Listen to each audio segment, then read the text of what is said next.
ကြည့်ပါဦးမှာ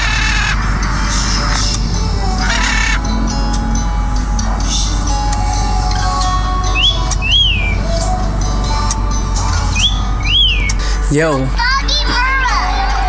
ဒီကနေ့မိတ်ဆွေတူတိတယောက်နဲ့တွေ့လို့ဝမ်းသာတယ်ကျွန်တော်ကိုမြင်ချင်းတဘောကြလို့နှုတ်ပြီးကိုနမ်းပါတယ်သူ့အိမ်ကလမ်းပါတယ်လာခဲ့တဲ့ခကြီးကရမ်းကြတယ်ကျွန်တော်ပန်ရှင်အသစ်နဲ့ပြောပြမဲ့ဇက်လမ်းမှာကွယ်ကျွန်တော်လိုကောင်းကြီးအများကြီးထဲကကျွန်တော်ကိုသူကိုယ်တိုင်ကြွေးခဲ့တာရွှေခဲဆိုတဲ့နာမည်လေးကိုလည်းသူကိုယ်တိုင်ပြေးခဲ့တာတောင်းဆိုချင်တာငါကြိုက်တဲ့တိဦးတိပုပဲနေကြွေးလဲပါခြံဝန်းရှိပြန်တန်းကျင်ခဲ့လားနင်ဘက်တော့မမီးခဲ့ပါရောင်စင်းလှပမှုကိုသူတဘောကြလို့ထင်မှာပါတခြားပန်ရှင်မျိုးတဲ့ကျွန်တော်ကိုဒီထက်ပိုချစ်မှာပါမလုပ်ဖြစ်ပါအပြစ်နာစာမင်းတို့ပေးတဲ့မေတ္တာဟာပြန်တန်းခွင့်မရတဲ့တောင်းပန်ဆုံးဖြစ်တာဟာအဲ့ဒါချစ်တာနာ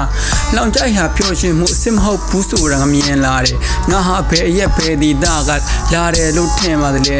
မင်္ဂလာပါနှုတ်ဆက်စကားမင်းပြောတဲ့အတိုင်းငါတင်ပါမယ်အိမ်မွေးတဲ့စန်တီဒီနဲ့မင်းစောတာတွေ့ရင်ရင်နာတယ်မိုးလင်းလို့မင်းထားသေးခင်တန်တာချိုတင်းငါဆိုပေးစိတ်ညစ်မှုတွေရှိရင်လည်းတရားတစ်ခါလဲငါငိုကြွေးငါခွဲကွာခဲ့တာမင်းဒီပါငါမိသားစုနဲ့ညီကိုလေးဘာကြောင့်စားမစားရလဲလို့ဖြူဆိုင်နဲ့လာလို့မေးငေါပြောရှင်နိုင်ခဲ့တာတော့မင်းကိုယ်တိုင်တေချာနားမလဲလာကြည့်ုံတက်တက်ပဲလောင်ကြိုက်တဲ့သူထဲထားတဲ့ညနေတီလွေးနေနဲ့ခြံဝန်းရှိမစော့ကစားတဲ့မကျွေးဆိုတာငါမသိဘူးမင်းပြောအောင်ပဲငါထားမယ်